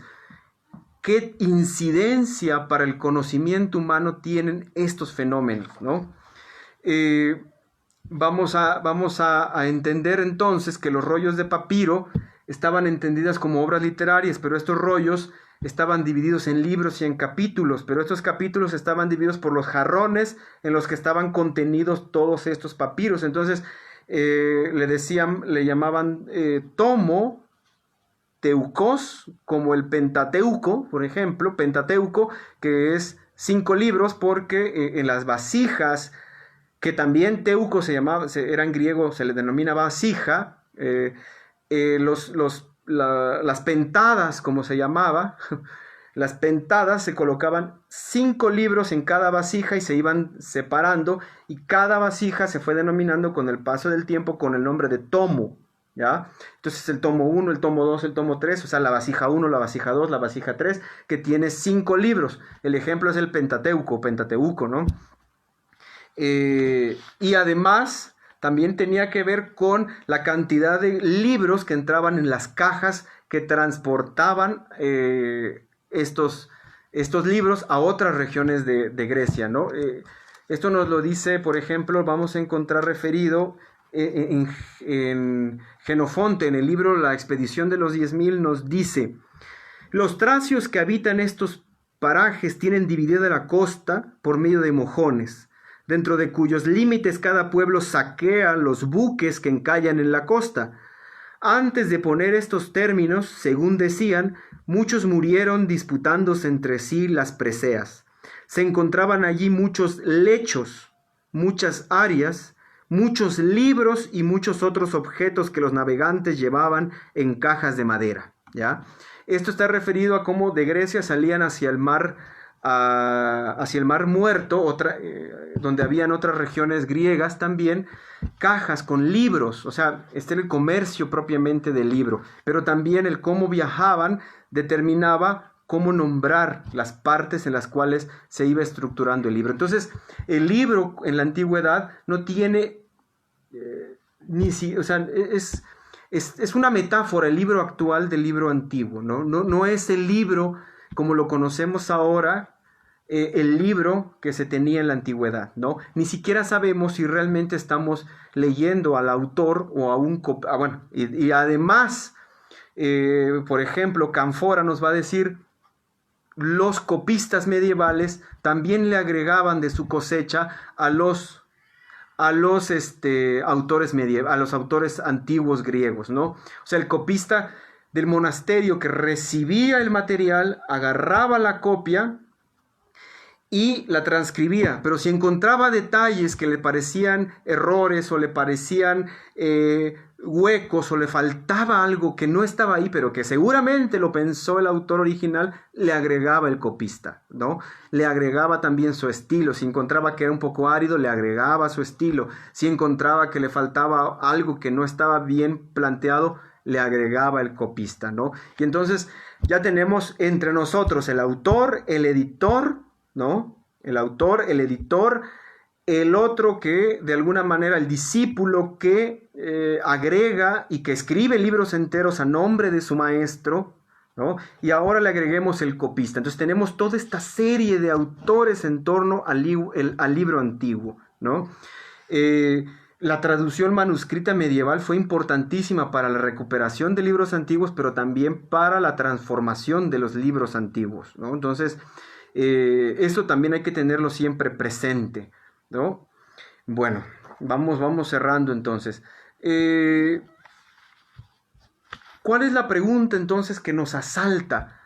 ¿Cuál es el original junto con Canfora? ¿Cuál es el original que estamos leyendo? ¿Qué estamos interpretando como hermenéutica? ¿Qué estamos interpretando, como exégesis? La respuesta yo la tendría, o yo la propondría a partir de dos personajes, uno de Wittgenstein y otro de Borges, ¿no? Jorge Luis Borges, el autor argentino, y Ludwig Wittgenstein, el autor alemán, ¿no? ¿Por qué? Porque precisamente la riqueza del texto antiguo es que no nos estamos enfrentando a un autor único ni a una escritura unidireccional, sino que nos estamos enfrentando a lecturas múltiples y a escrituras múltiples. Nos estamos enfrentando a un libro profundamente arraigado en la diversidad de su estructura y no solo a la unidireccionalidad de su escritura, ¿no? Nos estamos enfrentando a libros enteros que tienen muchísimas manos, a intertextualidades, a pensamientos diversos, a formas de entender el mundo, a momentos que fueron diferentes cognitivamente hablando, pero que se van a entretejer en un solo libro, ¿no? Y más importante aún, nos vamos a enfrentar a una cosa que es importantísima, como una edición nueva y que se vuelve la edición, por llamarlo así, indispensable, o sea, como una traducción, pensemos por ejemplo, en la traducción de la Biblia hebrea a la traducción griega, a la Biblia griega, y que de pronto se empezó a usar solo la traducción griega y conformó un paradigma de vida y una religión y una fe, como una simple traducción, una simple palabra que varía, cambia completamente la forma de entender el mundo, ¿no? Y esto lo vamos a ver también referido, lo voy a citar desde la religión y desde la filosofía, como un paradigma, como una traducción y como una edición y como un trabajo de acercarnos al material nos puede cambiar el panorama completo para interpretar la realidad. Voy a citar brevemente un pasaje de Joseph Ratzinger, que en su libro Introducción a la Filosofía nos dice, del ejemplo que les ponía, la traducción de la Biblia hebrea a la versión griega de la Biblia, ¿no? Y nos dice así, dice, en realidad el texto del Antiguo Testamento griego que manejaron los padres, o sea, todos los padres de la iglesia, pudo sugerir la identidad entre Platón y Moisés, pero pudo también pasar lo contrario, que quienes tradujeron la Biblia hebrea al griego estuvieran influidos por el pensamiento filosófico griego, y desde él leyeran y entendieran el texto griego, el texto hebreo, ¿sí me entiendo? O sea, también una edición que tiene con miras traducir, pero de alguna manera borrar el pasado, también nos va a cambiar la forma por cómo vamos a entender el mundo a partir de esa traducción, ¿no? O por lo menos, sí el mundo, porque estamos hablando de la Biblia y muchas personas rigen su forma de vida a partir precisamente de estos libros, de esta visión órfica, ¿no? Los traductores tendieron el puente que une el concepto bíblico de Dios con el pensamiento al traducir Éxodo 3:14, yo soy el que soy, por yo soy el que es. Como se ve, el nombre bíblico de Dios se identifica aquí con el concepto filosófico de Dios. El escándalo del nombre de Dios que se da a sí mismo un nombre se diluye en la amplitud del pensamiento ontológico. La fe se casa con la ontología. Pues para el pensamiento es un escándalo que el Dios bíblico tenga un nombre, ¿ya? O sea, la visión filosófica no puede creer que Dios tenga nombre y entonces yo soy el que soy, Yahvé, no puede existir. Tiene que ser una visión ontológica, o sea, el ser que se manifiesta, ¿no? ¿Se dan cuenta lo importante que es esta situación? O sea, el salto que una edición, una traducción y unos nuevos seres humanos que interpretan el texto antiguo le van a dar precisamente al nuevo texto. Y entonces estamos mediados, no solamente lo decía, no solamente por el autor original, el editor, el que enmienda, vamos a llamarle corrector de estilo ahora, pero no es un corrector de estilo, más bien es como un escritor extra que le agrega cosas. Los estudiantes del gran maestro que escriben obras pero no se atreven a ponerlas con su nombre, ¿no? El copista medieval y la traducción, sin caer en esa de traducciones tradición, como decían los italianos, ¿no? Eso no lo estoy tomando en cuenta, sino que esto es más profundo. O sea, el cambio de paradigma. O sea, no puedo traducir esto porque no compagina con mi forma de pensar, o simplemente hay un equívoco, como lo vamos a ver en Boecio,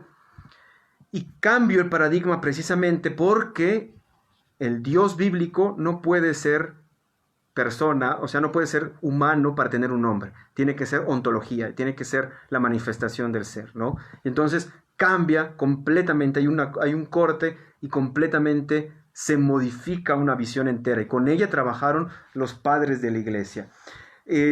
La otra característica es más, vamos a llamarla más laica, más llevada hacia la hacia la filosofía, y dice así.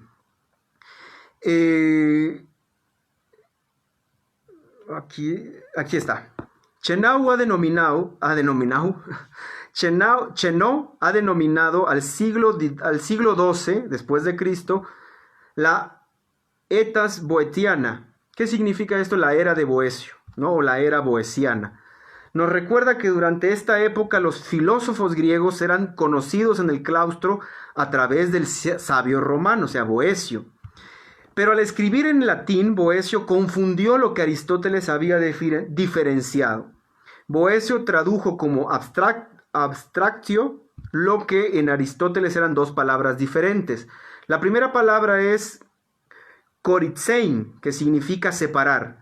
Aristóteles la utiliza como término técnico para referirse normalmente, en tono crítico, a la separación de las ideas platónicas de la realidad. La otra palabra traducida como abstractio es afeiresis, que en la terminología aristotélica significa algo así como separar o poner entre paréntesis. Por lo general se usa para designar el proceso mental mediante el cual el objeto material es puente o es puesto aparte por la mente clasificadora. Por ejemplo, un matemático pone entre paréntesis el centímetro cuando lo considera como una medida de longitud. Los filósofos escolásticos tempranos tardaron más de una generación en reintroducir esta distinción y en comprender el pensamiento conceptual como un proceso de secuestración formal. La abstracción no es un problema para la mayor parte de los pensadores de comienzos del siglo XII. Este término ni siquiera aparece en el índice moderno de las obras de Anselmo de Canterbury. Cuando tiene que explicar cómo tiene lugar la percepción, cita algún pasaje de San Agustín que habla de la iluminación de la mente divina, haciendo así inteligibles para los hombres las ideas de Dios acerca de la naturaleza, ¿no? Los seguidores de Boecio a finales de la Edad Media, tanto Abelardo como Hugo, suponen que la formación de conceptos tiene algo que ver con la abstracción. Sin embargo, están aún demasiado hechizados por la confusión boeciana entre lo separado y lo que se pone entre paréntesis. Esto, pues precisamente lo recupero con esta idea. ¿Por qué? Porque precisamente estas traducciones, estos procesos que se van a interponer entre nosotros y el original antiguo, también nos van a dar pautas, como lo vimos ahí. Los primeros escolásticos nacidos como escolásticos en el siglo XII, precisamente van a tener este equívoco boeciano del concepto de abstracción, y no se van a encargar de entender a la abstracción como una separación de un objeto para convertirlo en un objeto mental, ¿no? O poner entre paréntesis un objeto que está en la realidad para llevarlo a la mente, ¿no? Este concepto no estaba precisamente bien trabajado por Boecio, tomando como material, digamos, de origen a Aristóteles, ¿no? Y entonces esta traducción de Boecio provocó o encaminó las discusiones escolásticas de esta primera década del siglo XII, y de alguna forma interrumpió, o por lo menos retardó la llegada del concepto de abstracción a la Edad Media, ¿no? Entonces, vean la importancia que tiene también el trabajo de los seres humanos en torno al trabajo de otros seres humanos, ¿no? Entonces, vuelve la pregunta, ¿qué hacer entonces? ¿A qué texto nos estamos enfrentando? Creo que esto es muy, muy, muy fácil de responder. Nos estamos enfrentando a un texto múltiple, a un texto completamente real en términos de lo que es un texto profundamente humano. ¿En qué sentido lo digo? Los textos no son unidireccionales, no existe un solo documento que no tenga raíces en muchos procesos diferentes, ¿no? El texto es amplio, tiene muchos caminos. Voy a citar para dar respuesta ya para finalizar la materia y para respondernos a esta pregunta. Wittgenstein en su libro Investigaciones Filosóficas nos va a decir lo siguiente: el lenguaje es un laberinto de caminos. Vienes de un lado y sabes por dónde andas. Vienes de otro al mismo lugar y ya no lo sabes, ¿no? El lenguaje es un laberinto de caminos, ¿no? El texto entonces es un laberinto de caminos. Nos enfrentamos a un autor que está en el génesis o en la génesis del material, pero en ese material no viene solo, viene acompañado por un editor, por agregados, viene acompañado por sus propios discípulos, viene acompañado por los copistas medievales, viene acompañado por la tradición filológica alejandrina, etcétera, etcétera, etcétera. Está mediada por muchos autores, no solo hay un autor. Entonces, el texto antiguo tenemos que interpretarlo a partir de esta forma de ser que tiene el texto, ¿no? De esta forma de manifestarse que no es unidireccional, sino que es amplia, que explota por muchos rincones, por muchos laberintos, por un laberinto de caminos, como dice Wittgenstein, ¿no? El lenguaje no es estático, no es unívoco, es expansivo, ¿no? No estoy diciendo que sea equívoco, sino que es expansivo, y nosotros nos tenemos que orientar precisamente en ese laberinto de caminos, y eso es un texto precisamente, un laberinto de caminos. Y me referiré finalmente al concepto de texto que tiene Jorge Luis Borges, ¿no? Jorge Luis Borges en su texto, precisamente en las versiones homéricas, nos va a decir lo siguiente. Por aquí. Está hablando del Quijote. Yo, en cambio, no podré sino repudiar cualquier divergencia, habla del Quijote.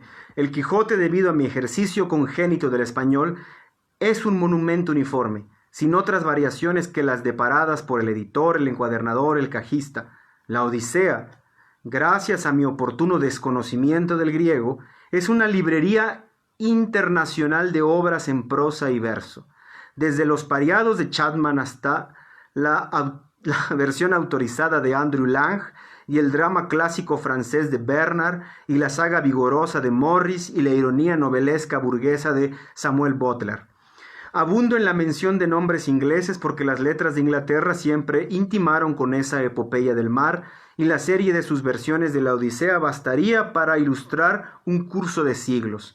Esa riqueza heterogénea y hasta contradictoria no es principalmente imputable a la evolución del inglés o a la mera longitud del original o a los desvíos o diversa capacidad de los traductores, sino a esta circunstancia que debe ser privativa de Homero, la dificultad categórica de saber lo que pertenece al poeta y lo que pertenece al lenguaje. A esa dificultad feliz debemos la posibilidad de tantas versiones, todas sinceras, genuinas y divergentes. O sea, esta es la definición completa de texto, ¿no? De un texto antiguo. O sea, el texto antiguo pertenece al lenguaje, y el lenguaje es un laberinto de caminos, ¿no? Entonces, no perdamos la ruta de eso, nos enfrentamos a esta riqueza. Lo va a decir Borges mucho mejor que yo, ¿no? Todo texto antiguo es sincero, es genuino y divergente, ¿no? Por más contradictorio que sea, el texto antiguo va a pertenecer al mundo del lenguaje, ¿no? Y al pertenecer al mundo del lenguaje, se convierte precisamente en un profundo laberinto de caminos, ¿no? A eso nos vamos a enfrentar como exegetas del mundo antiguo. Nos vamos a enfrentar a un mundo que se nos va a presentar como obra del lenguaje humano. Y este lenguaje humano es básicamente un laberinto de caminos, repito. Y entonces, ante esa magnitud, nos estamos enfrentando nosotros o nos estamos acercando, ¿no? Con materiales que son genuinos, ¿no? No estoy diciendo que sean falsables, sino que son materiales que nos permiten tener una experiencia profunda del lenguaje. Muy bien. Finalizamos el día de hoy, la clase de hoy. Espero que si surgieron dudas, si hay enmiendas, si hay correcciones, lo que gusten, me lo pueden poner en los comentarios o me pueden preguntar en el WhatsApp, ¿no? No hay ningún problema. La bibliografía que se empleó está precisamente en el post del video y está en un post anterior al video. Espero que les haya interesado el tema de hoy, sobre todo a mis alumnos del IESTA. Esta es precisamente la enseñanza que podemos tener el día de hoy. Los textos antiguos son o pertenecen al mundo del lenguaje. Y el mundo antiguo se conoce a partir del lenguaje, básicamente. Y entonces, ¿cómo nos acercamos al lenguaje? Con unos principios hermenéuticos para poder hacer exégesis de ese mundo antiguo que se nos manifiesta por medio del lenguaje. Esa es la conclusión del día de hoy, ¿no? Entonces, se los digo para que no tomen como un modelo unidireccional cuando se acercan a la metafísica de Aristóteles, a la República de Platón, a los textos antiguos de los griegos, ¿no? Los presocráticos, los mal llamados presocráticos. O sea, nos vamos a enfrentar a todos estos, a este mundo a partir de lo que de humano traen consigo, y eso es precisamente el lenguaje. Y ese lenguaje nos posibilita pasiones, nos posibilita inteligencias, nos posibilitan expresiones místicas, tanto actitudes órficas como actitudes sofísticas, ¿no? Recordemos en última instancia, el libro antiguo pertenece al mundo del lenguaje y de alguna manera, como dice Steiner, nuestra patria natal o la patria natal de esos libros es precisamente el texto, ¿no? Entonces, para ir cerrando ya la clase del día de hoy. Finalmente, solo voy a leer un fragmento de un pequeño fragmento de un poema de Zbigniew Herbert, que me parece a mí conciliador con lo primero que leí de Harold Bloom. Y el fragmento de este poema dice así, está dedicado a los alumnos. Esos pocos que nos escuchan, y también a los 6 que se quedaron, esos pocos que nos escuchan merecen la belleza, pero también la verdad, es decir, el espanto. Y así serán valientes cuando llegue el momento, ¿no? Creo que esto redondea la clase completamente el día de hoy, ¿no?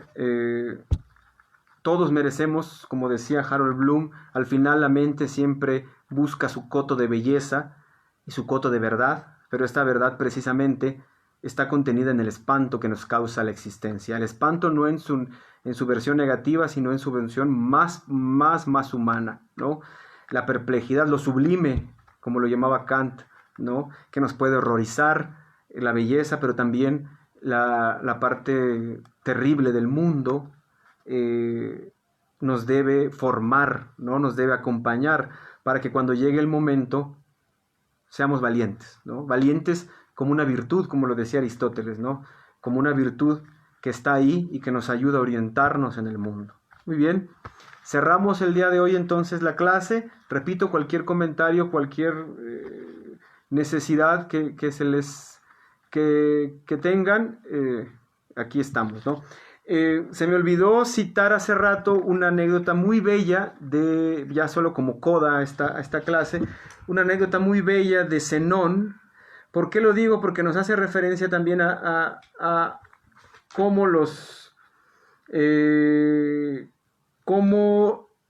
cómo se practicaba la lectura también. Creemos que los niños no leían en la antigüedad, pero sí leían.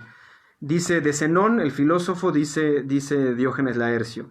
Demetrio de Magnesia refiere en sus homónimos que su padre, el padre de Zenón, Naseas, estuvo muchas veces en Atenas como mercader y que le llevaba muchos de los escritos de los socráticos a Zenón cuando él era aún un niño. De tal modo ya se había familiarizado con ellos en su patria, y así a su llegada de Atenas se lanzó al encuentro de Crates. Parece, dice este, que él había definido su meta, mientras los otros vacilaban en sus declaraciones. Cuentan que por el alcaparro como Sócrates, por el perro, ¿no? Muy bien, podemos ver cómo Zenón desde muy pequeño ya había tenido contacto con los libros, ¿no? Era un niño cuando entró en contacto con esa patria natal que son los libros, ¿no? Bueno, me despido, cierro como ya nada más para recordar y culminar la clase del día de hoy. Solo la conclusión es, los textos antiguos, enmarcados en toda una diversidad de personajes que intervienen en la fabricación del texto, los textos antiguos como expresión no solo de un original, de un Aristóteles, sino del editor de Aristóteles, de los alumnos de Aristóteles, del copista medieval, del traductor como Boecio y de las adiciones que otro escritor le ha hecho. No es un libro cerrado en sí mismo, unidireccional, es un libro abierto que pertenece precisamente, como dice Borges, al mundo del lenguaje, y entonces solamente vamos a conocer al mundo antiguo a partir del lenguaje mismo. Y entonces los principios hermenéuticos son aplicables precisamente por eso, porque se enfrentan a la antigüedad a partir puramente del lenguaje. Entonces, pues finalizamos la clase el día de hoy.